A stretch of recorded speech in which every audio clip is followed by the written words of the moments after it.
Camera বন্ধ। আমি বাইরে আছি, আমি একদম অফিসের বাইরে আছি। না আমি অফিসের বাইরে আছি, আমি অফিসের বাইরে আছি। আপনি দেখুন আমি অফিসের বাইরে আছি।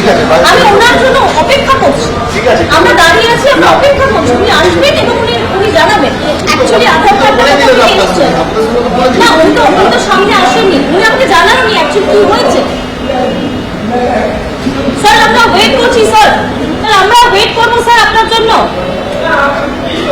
আমি ওয়েট করবো স্যার। একজন বাংলাদেশে বসে আপনার নামে এত বড় অভিযোগ করছে, একটা শাসক দলের বিধায়ক আপনি জনপ্রতিনিধি স্যার।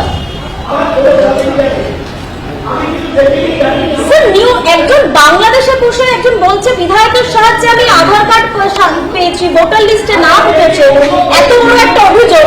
সেই অভিযোগে আপনার মনে হয় না যে একজন দায়িত্বশীল জনপ্রতিনিধি হিসেবে আপনার এখানে একটা রিয়াকশন অন্তত মানুষজন এক্সপেক্ট করে? আমরা এসেছিলাম, আমরা দাঁড়িয়ে রয়েছি, এই মুহূর্তে অপেক্ষা করছি কখন আসবেন, কখন মঞ্চু পাখিরা দায়িত্বশীল জনপ্রতিনিধি যিনি দায়িত্বে রয়েছেন, যিনি এই অঞ্চলের দায়িত্বে রয়েছেন, যার বিরুদ্ধে একটা গুরুতর অভিযোগ উঠেছে, নিউটন বাংলাদেশে বসে বলছে যে ভোটার লিস্টে নাম উঠেছে মঞ্চু পাখিরার বিরুদ্ধে। কিন্তু আমরা অনেকক্ষণ দাঁড়িয়ে, আমরা বাইরে থেকে দাঁড়িয়ে অনেকবার চেষ্টা করছি ওনার সঙ্গে কথা বলার। তিনি বসে রয়েছেন, আমরা বাইরে অপেক্ষা করছি এবং তার তরফ থেকে একটাই বারবার কথা আসছে, আমার কোনো প্রতিক্রিয়া নেই।